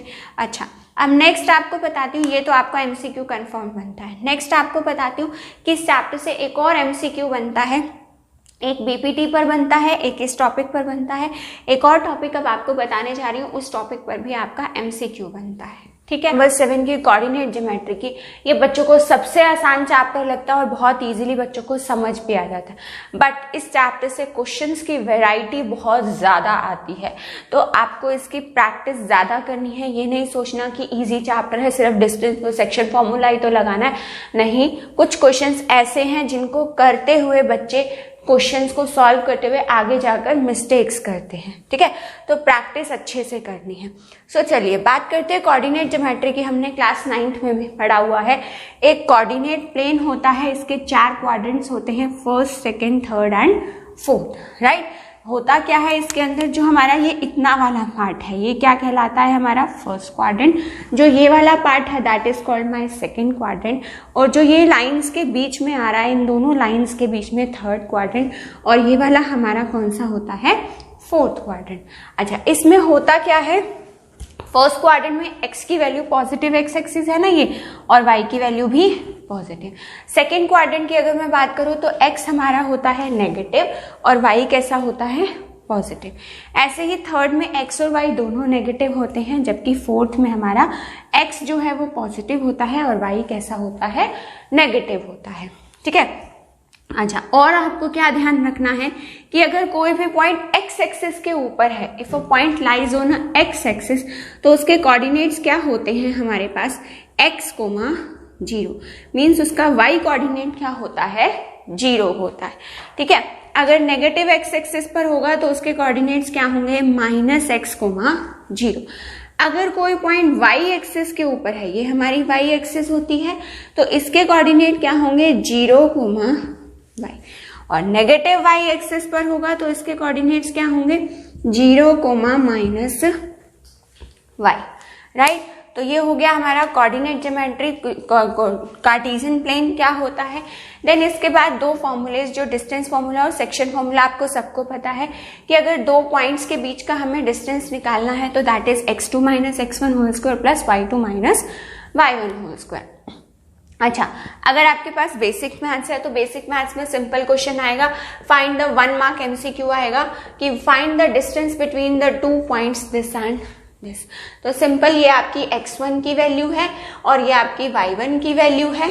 ठीक है, ये x2 है और ये आपका क्या है, y2 है। बट अगर आपके पास स्टैंडर्ड मैथ है तो ये क्वेश्चन आपके पास ऐसे नहीं आएगा, तो ये क्वेश्चन आपके पास ऐसे आएगा। ठीक है जी, √3a, √5a, अल्फाबेट्स की फॉर्म में ये क्वेश्चन आपके पास आएगा। करना आपको तब भी यही है, ये x1 है, ये y1 है, ये x2 है और ये आपका y2 है। सिंपल आपको वैल्यूज पुट करनी है, देन आपको अल्फाबेट की माइनस करनी आनी चाहिए। जैसे √3a - a, इसको कैसे सॉल्व करते हैं, √5a - √2a, इसको कैसे सॉल्व करते हैं, ये चीज आपको पता होनी चाहिए। ठीक है, तो ऐसे क्वेश्चंस की प्रैक्टिस कर लीजिएगा अगर आपके पास स्टैंडर्ड मैथ है तो, राइट। देन उसके बाद आगे बढ़ते हैं सेक्शन फॉर्मूला पर। सेक्शन फॉर्मूला में क्या होता है, इंटरनली डिवीजन होती है या फिर एक्सटर्नली, राइट। एक्सटर्नली आपके सिलेबस में नहीं है, वो क्लास 11th का टॉपिक है, तो अगर आप उस कॉन्सेप्ट पर क्वेश्चंस प्रैक्टिस कर रहे हैं तो छोड़ दीजिए, बिकॉज वो आपके सिलेबस में नहीं है, बोर्ड में नहीं आने वाला। इंटरनली की अगर हम बात करें तो इंटरनली का मतलब क्या है, ये एक लाइन है AB, उसको इंटरनल मतलब अंदर से, मतलब लाइन के अंदर जो है एक पॉइंट इंटरसेक्ट कर रहा है, दैट इज इस रेशियो में m:n की रेशियो में। वही इस पॉइंट A के कोऑर्डिनेट्स क्या होंगे, x1, y1 जैसे यहाँ पर थे, B के क्या होंगे x2, y2, और जो पॉइंट इंटरसेक्ट कर रहा है उसके क्या होंगे हमारे x, y। तो इस पॉइंट के कोऑर्डिनेट्स अगर फाइंड आउट करने हो तो हम ये वाला फॉर्मूला यूज करते हैं। तो इन फॉर्मूलेस को नोट डाउन कर लीजिए अगर आपके पास नहीं है तो इसके बाद बात करते हैं कि क्वेश्चंस किस टाइप के आते हैं इस चैप्टर से, जो आपको अच्छे से प्रैक्टिस करने हैं। सो देखो, अगर मैं बात करूं इस चैप्टर के मोस्ट रिपीटिव क्वेश्चंस की, तो आपके पास सबसे पहला कॉन्सेप्ट आता है मिड पॉइंट पर, राइट। अब मिड पॉइंट में भी आपके पास दो क्वेश्चंस आते हैं। मिड पॉइंट का मतलब क्या हुआ कि जो पॉइंट डिवाइड कर रहा है वो डायरेक्टली लाइन के मिड में, बीच में है। ठीक है, मतलब उसमें रेशियो क्या होगी हमारी 1:1 होगी। फर्स्ट टाइप का क्वेश्चन बनता है कि आपको सी पॉइंट के कोऑर्डिनेट्स फाइंड आउट करने होते हैं और ए और बी के कोऑर्डिनेट्स आपको गिवन होते हैं। तो फॉर्मूला क्या बनता है, इसके एक्स कोऑर्डिनेट क्या होंगे, दोनों के एक्स कोऑर्डिनेट को प्लस कर दीजिए, 2 से डिवाइड कर दीजिए, और सी का वाई कोऑर्डिनेट क्या होगा, ए और बी के वाई कोऑर्डिनेट्स को प्लस कर दीजिए और 2 से डिवाइड कर दीजिए। देखो ये बताया ना मैंने आपको कि ए के कोऑर्डिनेट्स क्या होते हैं x1, y1, सी के x, y और बी के क्या होते हैं x2, y2। तो मिड पॉइंट अगर निकालना है आपने सी का तो सिंपली इन दोनों को प्लस कर दीजिए, 2 से डिवाइड, प्लस करिए 2 से डिवाइड। फर्स्ट क्वेश्चन जो एमसीक्यू बनता है आपके पास। सेकेंड टाइप का जो आपका एमसीक्यू बनता है वो आपको क्या होता है, आपको सी के कोऑर्डिनेट्स गिवन होते हैं और ए के कोऑर्डिनेट्स गिवन होते हैं, ठीक है। तो और आपको निकालने किसके होते हैं, आपको बी के, और गिवन होता है कि that c is the mid point, ठीक है। सो यहाँ पर आप ये वाला फॉर्मूला नहीं लगाएंगे बिकॉज अब आपको सी के कोऑर्डिनेट्स गिवन हैं। तो अब आप कौन सा फॉर्मूला लगाने वाले हैं, अब आप लगाएंगे अपना सेक्शन फॉर्मूला, ठीक है। सेक्शन फॉर्मूला में हमारे पास जहां पर अभी आपको फॉर्मूला बताया C X comma Y this is equal to M into X two plus M into X one divide by M plus N, sorry यहाँ पर आएगा n। इसी तरह से हमारे y का होगा process my2 plus ny1 divide by m plus n। इस क्वेश्चन में बच्चे कहाँ गलती करते हैं, वो x1 तो इसी को मानते हैं और x2 इसको मान लेते हैं। नहीं, आपका ये x2 नहीं है, ये आपका x है, आपको वो वैल्यू यहाँ पर लिखनी है। दैट मीन्स यहाँ पर आपको 2,3 लिखना है जो भी आपको मिड पॉइंट का दिया हुआ होगा, और x2 की वैल्यू x2 ही लिखनी है, y2 की वैल्यू आपको y2 ही लिखनी है, आपको वो गिवन नहीं है। देन वैल्यूज पुट करने के बाद इस पूरे x कोऑर्डिनेट को आप इक्वल रखेंगे 2 के, और इस पूरे कोऑर्डिनेट को आप इक्वल रखेंगे किसके, 3 के। वहां से आपकी x2 और y2 की वैल्यू निकल जाएगी, ठीक है। चलिए सेकंड कॉन्सेप्ट पर बात करते हैं, सेंट्रॉइड। सेंट्रॉइड क्या होता है, जहां पर हमारे तीनों मीडियन जो हैं वो एक दूसरे को मीट करते हैं, ठीक है, ये हमारा होता है सेंट्रॉइड। तो सेंट्रॉइड के अगर इसके कोऑर्डिनेट्स अगर आपको फाइंड आउट करने हो तो 3 कोऑर्डिनेट्स होंगे ट्राइंगल में, x1, y1, x2, y2 और x3, y3, और इसके कोऑर्डिनेट्स क्या होंगे x, y। तो कैसे निकालोगे, x की वैल्यू अगर निकालनी है तो तीनों x के कोऑर्डिनेट्स प्लस कर दीजिए और 3 से डिवाइड कर दीजिए। ऐसे ही y के निकालने हैं तो तीनों y के कोऑर्डिनेट्स प्लस कर दीजिए और 3 से डिवाइड कर दीजिए। ये आपके सेंट्रॉइड के कोऑर्डिनेट्स आ जाएंगे, ठीक है। यहाँ जो सेंट्रॉइड की x की वैल्यू है वो ये आ जाएगी, जो y की वैल्यू है वो आपके पास ये आ जाएगी। क्लियर जी। देन एक और क्वेश्चन आता है, find the ratio in which the line is divided. So वहां पर आप क्या करोगे, वहां पर आप करोगे let the ratio B k:1। अब आपके एनसीईआरटी में ये क्वेश्चन 2 तरीके से सॉल्व करके दिखाया हुआ है एग्जाम्पल में। एक तो वो मानते हैं कि let the ratio B m:n, ठीक है। देखो इस क्वेश्चन में क्या होता है, एक लाइन सेगमेंट गिवन होगा आपको, ए और बी इन दोनों के कोऑर्डिनेट्स दिए हुए होंगे और आपको सी के कोऑर्डिनेट्स भी गिवन होंगे। आपसे ये रेशियो पूछेंगे कि ये किस रेशियो में आपसे ये डिवाइड कर रहा है, ठीक है। बहुत अच्छे से ट्रिक के साथ पीवाईक्यू में मैंने ये चीज समझाई हुई है, वहां से समझ लीजिएगा कि इस टाइप के क्वेश्चंस को कैसे सॉल्व करना है। हिंट दे रही हूँ अभी के लिए, आपको लगाना है अपना सेक्शन फॉर्मूला, रेशियो लेट करनी है k:1। अच्छा, जो रेशियो मैं आपको बता रही थी कि एनसीईआरटी में m:n से भी क्वेश्चन सॉल्व करके दिखाया हुआ है, एग्जाम्पल में k:1 से भी। तो m:n को प्रोसेस मत करना बिकॉज वो थोड़ा सा कॉम्प्लिकेटेड हो जाता है, इसीलिए आप किससे क्वेश्चन को सॉल्व करना, k:1 से। बेसिक हो स्टैंडर्ड हो दोनों में ये क्वेश्चन आता ही आता है, राइट। अच्छा, अब ये वाले क्वेश्चंस भी कॉमन क्वेश्चंस हैं जो हमारे पास बेसिक और स्टैंडर्ड दोनों में आते हैं, क्योंकि ये सारे क्वेश्चंस आपके पास एनसीईआरटी से आने वाले हैं। चलिए आगे बात करते हैं, if a line is divided in try section या फिर 4 इक्वल पार्ट्स हो, तो आपको कैसे करना है इस क्वेश्चन को। अगर ट्राई सेक्शन की बात होती है तो आपको अपनी लाइन को 3 इक्वल पार्ट्स में डिवाइड करना है, A, B, C and D। अगर 4 सेक्शंस की बात करता है तो आपने अपनी लाइन को 4 इक्वल पार्ट्स में डिवाइड करना है, A, B, C, D and E, ठीक है। तो करोगे कैसे, क्योंकि ये 4 इक्वल पार्ट्स हैं, तो 1 1 1। पहले सिर्फ लेट करो कि आपके पास लाइन के ऊपर C पॉइंट है, ठीक है, D नहीं है। अगर D ना हो तो 1 पार्ट ये है और 2 पार्ट ये है। तो C को सॉल्व करते हुए जब सेक्शन फॉर्मूला अप्लाई करोगे तो आपकी रेशियो क्या हो जाएगी, 1:2। और जब आप D को सॉल्व करोगे तो D के लिए आपके पास क्या हो जाएगी, अब C को भूल जाओ, D से पहले कितना पार्ट है लाइन का, 2, 1 + 1 2 और बाद में कितना है 1, तो 2:1। ऐसे ही यहाँ पर इस क्वेश्चन को भी आपको 3 बार सॉल्व करना पड़ेगा, जैसे इसको 2 बार और इस क्वेश्चन को कितनी बार सॉल्व करना पड़ेगा, 3 बार। सेम प्रोसेस से रेशियो निकालोगे, पहले सिर्फ लेट करो B है, ठीक है, सी और डी को भूल जाओ। तो सी के लिए आपकी रेशियो क्या बनेगी, 1:1 + 1 2 2 + 1 3। तो बी के लिए रेशियो क्या बनेगी, 1:3, राइट। ऐसे ही सी और डी की भी फाइंड आउट करके 3 बार इस क्वेश्चन को सिंप्लीफाई करना। अच्छा जी, इस चैप्टर से आपके पास एक केस बेस्ड क्वेश्चन भी बनता है। वो केस बेस्ड क्वेश्चन आपके पास या तो एक्सरसाइज 7.1 का क्वेश्चन नंबर 5 बनता है या फिर एक्सरसाइज 7.3 का क्वेश्चन नंबर 3 बनता है। और ये कुछ ऐसे मोस्ट रिपीटेड और मोस्ट इंपॉर्टेंट क्वेश्चन है, इनकी अच्छे से प्रैक्टिस कर लीजिएगा, ठीक है। चलिए एक लास्ट क्वेश्चन बताती हूँ जो इस चैप्टर से आपके पास केस बेस में आता है। इस चैप्टर से एक केस बेस क्वेश्चन जो आपका हर साल रिपीट होता है वो आपका क्या होता है, आपको एक मैप बना करके देते हैं, ठीक है, या फिर आपको कार्टेशियन प्लेन बना करके देते हैं, राइट, इस तरह से, ठीक है। अब मैप में क्या करते हैं, 2 पॉइंट्स ले लेते हैं। सपोज आपके पास उत्तर प्रदेश ले लिया और आपके पास कोई भी और आपके पास ले लिया, जैसे कि हमारे पास सपोज उन्होंने राजस्थान ले लिया, ठीक है। उत्तर प्रदेश और राजस्थान, एक और कोई स्टेट ले लेंगे, एक और कोई स्टेट ले लेंगे, एक और कोई स्टेट ले लेंगे।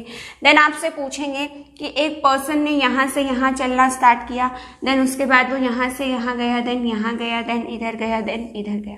अब बताओ उसने मैक्सिमम डिस्टेंस कहाँ ट्रेवल किया, मिनिमम डिस्टेंस कहाँ ट्रेवल किया। या फिर आपसे पूछेंगे कि मुझे यूपी और इस स्टेट के बीच का डिस्टेंस फाइंड आउट करके बता दीजिए। तो डिस्टेंस फाइंड आउट करने के लिए आपको क्या चाहिए होता है, 2 पॉइंट्स चाहिए होते हैं। तो आपके पास ये प्रॉपर ग्राफ के ऊपर ऐसे कार्टेशियन प्लेन के ऊपर बना हुआ होगा, वहां से आपको सबसे पहले हर एक पॉइंट के कोऑर्डिनेट्स फाइंड आउट करने हैं, ठीक है। कोऑर्डिनेट्स आ गए तो उसके बाद आप इस क्वेश्चन को बहुत इजीली सॉल्व कर सकते हैं डिस्टेंस फॉर्मूला लगा करके। या फिर वो एक और चीज बोल देते हैं कि बताओ कि इसके बीच में से लाइन सेगमेंट जो है ये पास हो रही है, ये इसको किस रेशियो में डिवाइड कर रही है।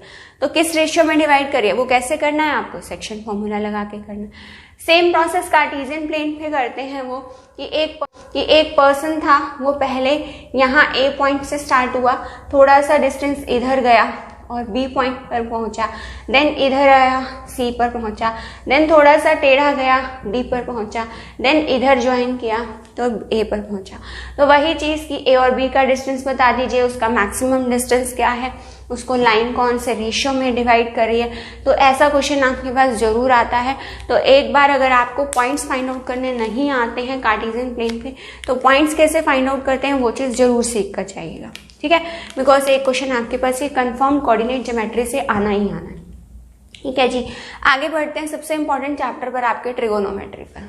तो चलिए बात करते हैं ट्रिगोनोमेट्री की। सबसे पहले बात करते हैं इस चैप्टर के सारे फॉर्मूलाज की, ठीक है।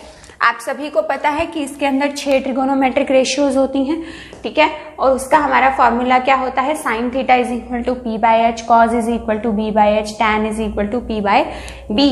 देन उसके बाद हमारे पास यहाँ से जो है रेसिप्रोकल स्टार्ट हो जाता है, मीन्स साइन का रेसिप्रोकल क्या होता है, कॉसिक थीटा।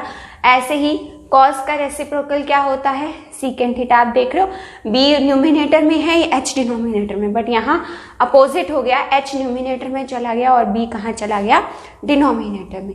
ऐसे ही टैन थीटा और कॉट थीटा भी एक दूसरे के क्या होते हैं, रेसिप्रोकल होते हैं।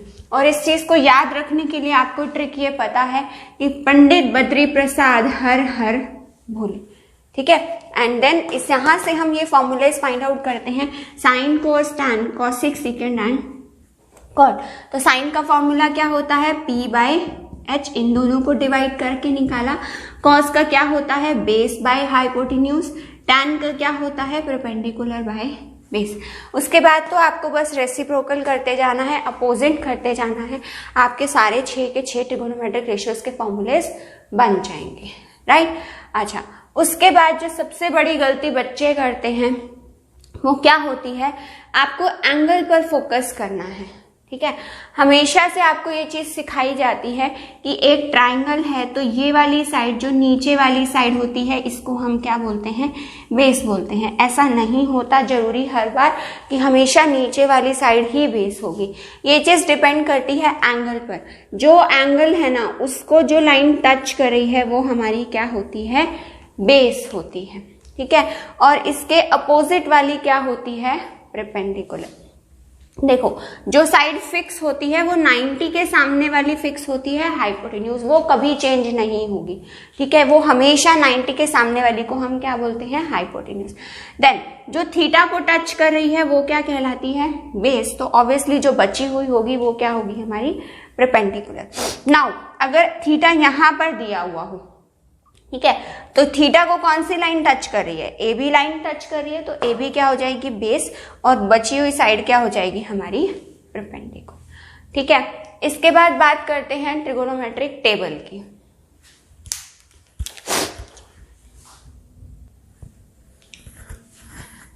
तो चलिए ट्रिगोनोमेट्रिक टेबल में आपसे सजेस्ट करूंगी कि याद मत कीजिएगा बुक में से, आप हमेशा गलती करेंगे।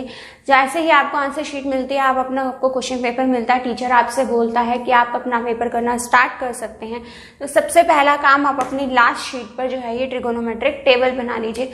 हार्डली 2 मिनट्स या 3 मिनट्स लगेंगे, समझा रही हूँ कैसे बनानी है। अगर लर्न करके जाएंगे तो कहीं ना कहीं मिस्टेक जरूर कर देंगे, ठीक है। चलिए कैसे बनानी है, सबसे पहले ये sine, cos, tan, cosec, secant and cot लिखना है। यहाँ पर 0, 30, 45, 60 और 90 लिखना है, कुछ मुश्किल नहीं है इसके अंदर। देन आपको काउंटिंग लिखनी है 0, 1, 2, 3 एंड 4। इस हर एक वैल्यू को आपको 4 से करना है डिवाइड, ठीक है। हर एक वैल्यू के ऊपर लगाना है आपने स्क्वायर रूट, बस बन गई आपकी पूरी टेबल, कुछ नहीं करना इसके बाद आपने। देखो 0 को किसी भी वैल्यू से डिवाइड करो, आंसर क्या आता होता है, 0। 1 का स्क्वायर रूट कितना होता है, 1। 4 का स्क्वायर रूट कितना होता है, 2, ठीक है। इसको कैंसिल आउट कीजिए, 2 1s 2, 2 2s 4। 1 का स्क्वायर रूट 1, बट 2 का स्क्वायर रूट कितना होता है, रूट 2। ऐसे ही 3 का स्क्वायर रूट कितना होता है, रूट 3। 4 का स्क्वायर रूट कितना होता है, 2। 4 को 4 से कैंसिल आउट कीजिए, 1, और 1 का स्क्वायर रूट कितना होता है, 1। साइन की लाइन पूरी हो गई, ठीक है। अब इसी लाइन को उल्टा लिख दीजिए, मतलब कि ये जो 1 था इस 1 को यहाँ लिख दीजिए। नेक्स्ट वैल्यू क्या थी, रूट 3/2, इसको यहाँ लिख दीजिए। नेक्स्ट वैल्यू क्या है, 1/√2, इसे यहाँ लिखिए। नेक्स्ट क्या है, 1/2, इसको यहाँ लिखिए। नेक्स्ट क्या है आपका 0, इसको यहाँ लिखिए, ठीक है जी। आगे बात समझ में, राइट। नाउ tan थीटा आपको सबको पता है कि tan थीटा का फॉर्मूला क्या होता है हमारा, sin theta by cos theta. मतलब अब आपको क्या करना है, इन दोनों वैल्यूज को आपने डिवाइड करना है। मतलब 0/1, 0/1 कितना होता है, 0 को किसी भी वैल्यू से डिवाइड करो, आंसर कितना आता है, 0। ऐसे ही अब आप जब इन दोनों वैल्यूज को डिवाइड करोगे तो 2 से 2 कैंसिल, बचेगा क्या, 1/√3। नाउ अब ये दोनों वैल्यूज सेम है, सेम वैल्यूज को जब हम डिवाइड करते हैं तो आंसर कितना आता है, 2 आता है, राइट। नाउ ऐसे ही अब √3/2 को अगर आप डिवाइड करोगे 1/2 से, तो 2 से 2 कैंसिल, आंसर कितना बचेगा, सिंपली आपका √3। नाउ नेक्स्ट 1/0, 1/0 क्या होता है, नॉट डिफाइंड। ध्यान रखना जब भी 0 न्यूमिनेटर में होता है तो आंसर हमारा 0 होता है, जब 0 डिनोमिनेटर में होता है तो आंसर नॉट डिफाइंड। क्लियर। अब तो वही काम है, कॉसिक क्या होता है, 1/sin थीटा। सेकेंड क्या होता है, 1/cos थीटा। कॉट क्या होता है, 1/tan थीटा, ठीक है। तो ट्राई कीजिएगा इस टेबल को अब खुद से फिलअप करने की। करना क्या है, आपको साइन की वैल्यू लेनी है और उसका करना है रेसिप्रोकल। मतलब 1/साइन की वैल्यू कितनी है, 0, 1/0, 0 डिनोमिनेटर में है, तो दैट मीन्स ये क्या होगा आपका, नॉट डिफाइंड। ऐसे ही अब इसका आपको रेसिप्रोकल करते जाना है बस वैल्यू का। 1/2 का रेसिप्रोकल कितना होगा, 2/1 होगा। 1/√2 का रेसिप्रोकल कितना होगा, √2 होगा। √3/2 का रेसिप्रोकल कितना होगा, 2/√3 होगा। 1 का रेसिप्रोकल कितना होगा, 1 होगा। बस ऐसे ही अपने सेकेंड और कॉट की टेबल भी फिलअप कर लीजिएगा। तो याद मत कीजिएगा, ट्रिक समझ के वहां से निकालिएगा तो आपकी गलती नहीं होगी, ठीक है। अब बात करते हैं इसके कुछ बचे हुए हमारे फॉर्मूलाज और टू प्रूफ के क्वेश्चंस की कि कैसे क्वेश्चंस एग्जाम में आते हैं।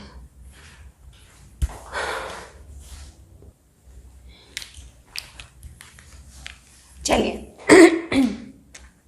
ये आपकी आइडेंटिटीज हैं तीनों, sine square theta plus cos square theta is equal to 1, 1 plus tan square theta is equal to secant square theta and 1 plus cot square theta is equal to cosec square theta. इन तीनों identities को learn कर लीजिएगा because ये आपके 2 proof के questions में काम आने वाली हैं। 2 प्रूफ के क्वेश्चंस बच्चों को सबसे ज्यादा डराते हैं। मैं आपसे सजेस्ट करूंगी कि आपकी एनसीईआरटी में न्यू बुक में क्वेश्चन नंबर 4 और ओल्ड बुक में क्वेश्चन नंबर 5 है। सिर्फ वो 10 क्वेश्चंस और 3 आपके एग्जाम्पल्स हैं। टोटल 13 क्वेश्चंस को अच्छे से कर लीजिएगा, उनके सारे स्टेप्स याद कर लीजिएगा कैसे कैसे करने हैं। उनके अलावा आपको कोई क्वेश्चन नहीं मिलेगा, चाहे बेसिक मैथ है चाहे आपके पास स्टैंडर्ड मैथ है। अगर आपको ट्रस्ट ना हो तो आप PYQs उठा करके देख सकते हैं। PYQs एक्चुअल क्वेश्चन पेपर्स उठा करके देखिएगा, अदरवाइज तो आपको कहीं से भी कोई भी कह देगा कि PYQs हैं। ये जरूरी नहीं है कि वो PYQs हों।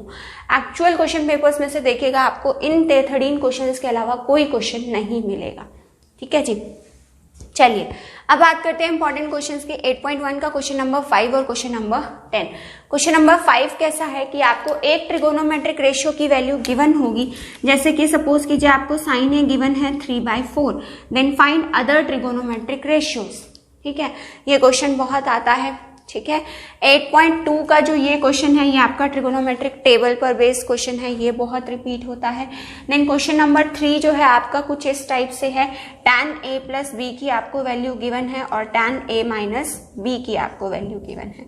तो इसको जब आप सिंप्लीफाई करते हो तो आपकी 2 लीनियर इक्वेशंस बन जाती हैं, वहां से आप a और b की वैल्यू फाइंड आउट कर लेते हो। ठीक है, देन बात करें 8.3 की, तो 8.3 में क्वेश्चन नंबर 3, ठीक है, और क्वेश्चन नंबर 4। क्वेश्चन नंबर 4 तो आपको सबको पता है कि ये हमारा 2 प्रूफ का क्वेश्चन है और ओल्ड बुक में ये क्वेश्चन नंबर 5 है और ओल्ड बुक में ये क्वेश्चन नंबर आपका 4 है। ठीक है जी, तो इनको बहुत अच्छे से प्रैक्टिस कर लीजिएगा। बस यही 13 क्वेश्चंस पर फोकस रखना है, इसके अलावा और कुछ नहीं करना। ठीक है, अब ना तो उतना टाइम है कि आप बहुत ज्यादा करेंगे और क्वेश्चंस की प्रैक्टिस करेंगे, बस इतना कर लीजिए। गारंटेड क्वेश्चन आपको बेसिक और स्टैंडर्ड दोनों में इसमें से मिलेगा। राइट, चलिए आगे बढ़ते हैं हम चैप्टर नंबर 9 पर, इंट्रोडक्शन। आगे बढ़ते हैं हम चैप्टर नंबर 9 पर, application of trigonometry. Chapter wise हर एक चैप्टर की PYQ बनी हुई है, बिना किसी टेंशन के। जो भी चैप्टर आपको अभी तक नहीं आता है, अराउंड 15 क्वेश्चंस उसमें है, सारी टाइप्स कवर की हैं मैंने 15 क्वेश्चंस में। Case based questions, word based problems, 2 proof के क्वेश्चंस, आपके असर्शन के क्वेश्चंस, आपके MCQs, 15 इंपॉर्टेंट ऐसे हर चैप्टर के क्वेश्चंस बनाए हैं जो हर साल रिपीट होते हैं। जिस भी चैप्टर में डाउट हो जाकर के एक PYQ सीरीज देख लीजिए, सारा डाउट क्लियर हो जाएगा। चलिए बढ़ते हैं चैप्टर नंबर 9 पर।